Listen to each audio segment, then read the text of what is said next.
नमस्कार साथियों, मैं विक्रम शर्मा आपका स्वागत करता हूं सेल्फ मैनेजमेंट के इस वीडियो कोर्स में। और भाग 9 में हम सीखने वाले हैं कि जो भी गोल लक्ष्य आप अपने जीवन में बनाते हैं या बनाना चाहते हैं, उनको बनाने के दौरान आपको किन बातों का ध्यान रखना चाहिए। तो चलिए शुरुआत करते हैं सेल्फ मैनेजमेंट के पार्ट 9 की। जब बात चल रही है गोल सेटिंग की, मतलब अपने लक्ष्य के निर्धारण की, तो आपको लक्ष्य निर्धारण करने के किन पहलुओं पर गौर करना है, चलिए देखते हैं साथ में। सबसे पहले स्पेसिफिक, मतलब विशिष्ट होने चाहिए। जो भी गोल आप बनाने वाले हैं, ऐसा मत बोलिए, मैंने पहले भी समझाया कि आपको बड़ा आदमी बनना है, आपको अमीर आदमी बनना है।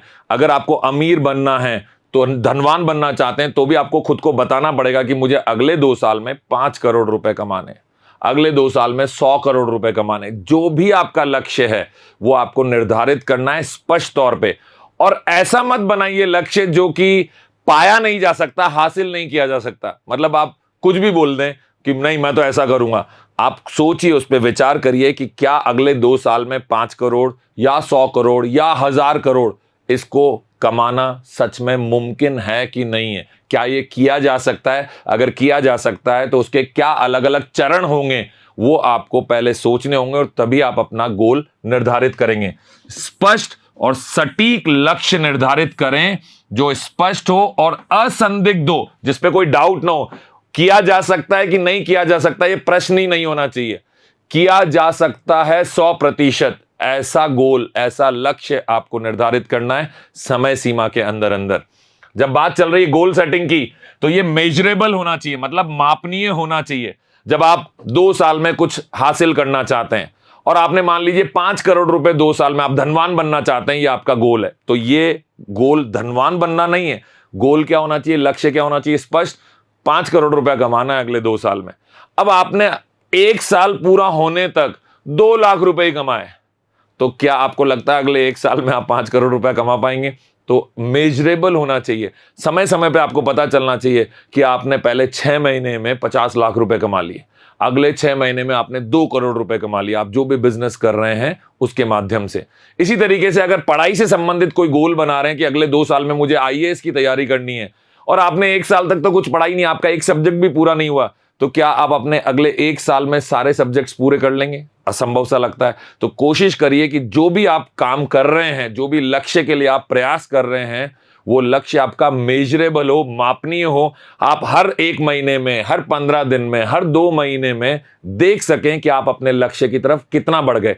10% कंप्लीट हो गया, 50% मेरा कोर्स कंप्लीट हो गया, 60% मेरा कोर्स कंप्लीट हो गया। तो समय के अनुसार आपको ये मापनीय योजना भी बनानी पड़ेगी कि मेजरेबल एक प्लानिंग होनी चाहिए, जिसके अनुसार आप अपने गोल की तरफ बढ़ते हुए दिखें खुद को। अन्यथा क्या होगा, आपका कॉन्फिडेंस, आपका आत्मविश्वास कम हो जाएगा और गोल भी अचीव नहीं हो पाएगा। इसी तरीके से जब भी आप गोल सेटिंग करें तो ये अचीवेबल होने चाहिए, प्राप्त करने योग्य होने चाहिए। ऐसे हवा में मत बना दीजिए कोई भी लक्ष्य, मन में आया जो बोल दिया, या किसी और को करते हुए देखा तो खुद भी ठान लिया कि मैं भी ये कर दूंगा। अरे पहले आप देखिए क्या आपके अंदर वो सारी कलाएं, वो स्किल्स हैं कि नहीं, कि जैसा दूसरा व्यक्ति कर पाया, क्योंकि उसने जिंदगी भर मेहनत की उसके लिए, उसने पिछले 5 सालों से उसके लिए कोशिश की है, और आप उसकी सफलता को देख के आज निर्धारित करते हैं कि मैं 2 साल में ये काम कर दूंगा। तो कोशिश करिए कि प्राप्त करने योग्य ही लक्ष्य आप बनाएं। ऐसे लक्ष्य निर्धारित करें जो यथार्थवादी हो, रियलिस्टिक हो, आपकी क्षमताओं के अनुसार हो। समझ रहे हैं? उदाहरण के तौर पे आपने देखा कि एक क्रिकेटर जो है वो बड़ा फेमस हो गया, बहुत पैसा भी कमा रहा है, बहुत नाम भी कमा रहा है, और आप कहते हैं मैं भी क्रिकेटर बनूंगा। अरे आप देखिए, उसने आज सफलता प्राप्त की, लेकिन पिछले 10 सालों से वो प्रयास कर रहा है।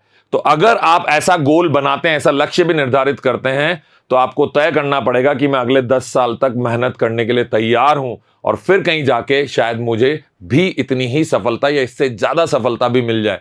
तो यथार्थवादी होना चाहिए आपका लक्ष्य, आपकी क्षमताओं के अनुसार होना चाहिए, आप उसके प्रति प्रयास करें। ऐसा आपको अंदर से एक आवाज आनी चाहिए कि हाँ मैं करूंगा इसको, क्योंकि मैं ये करना चाहता हूं। अब बस आप किसी जोश में, आवेश में आके अपना लक्ष्य निर्धारित मत करिए। आपके संसाधनों के अनुसार, जो भी रिसोर्सेज आपके पास हैं, उनके अनुसार उसे प्राप्त किया जा सके, ये भी देखना पड़ेगा आपको। आपके पास संसाधन ही नहीं है और आप बना लेते हैं एक ऐसा लक्ष्य जो कि आपको लगता है कि आप कर लेंगे, लेकिन उसके लिए आपको सही रिसोर्सेज की जरूरत पड़ेगी, सही नॉलेज, सही ज्ञान की जरूरत पड़ेगी। जब एस्पेक्ट्स ऑफ गोल सेटिंग की बात कर रहे हैं तो ये रिलेवेंट होना चाहिए, आपसे संबंधित होना चाहिए।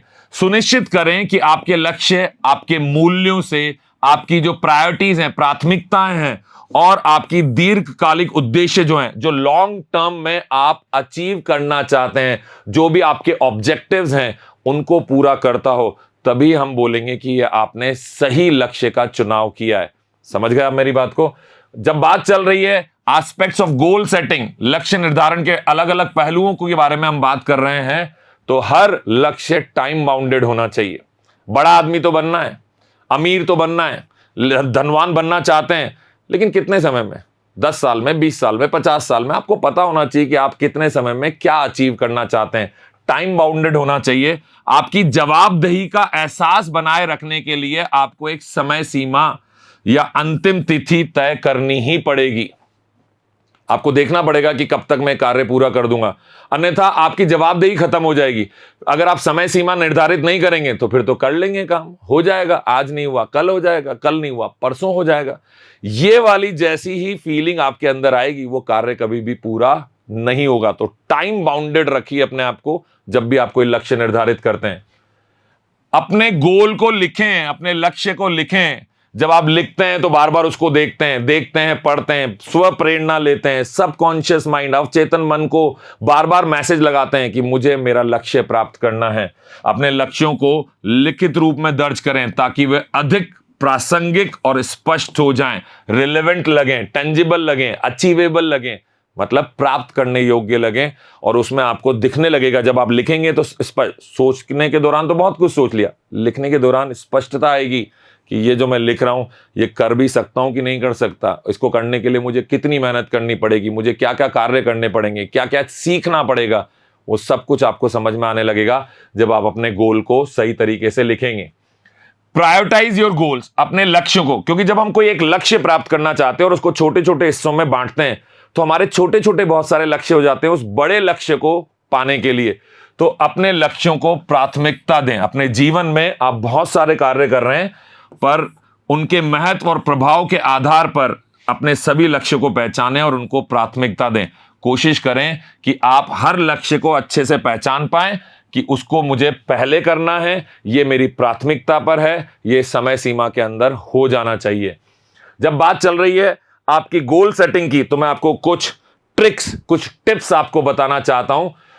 सबसे पहले तो जो भी गोल आप बनाएं, अपने लक्ष्यों को छोटे कार्यों में विभाजित कर दें। ब्रेक योर गोल्स, तोड़ने से मतलब है उसके छोटे छोटे हिस्से बनाएं कि मुझे आखिरी सीढ़ी तक पहुंचना है तो पहले पहली सीढ़ी, दूसरी, तीसरी सीढ़ी मैं इतने समय में चढ़ जाऊंगा, पूरी कर लूंगा, इतने समय में मैं इस कार्य को पूरा करूंगा। बड़े लक्ष्यों को छोटे क्रियात्मक कार्यों में जो होने वाले हैं विभाजित करें ताकि वह अधिक प्रबंधनीय हो, आसानी से मैनेज हो जाएं।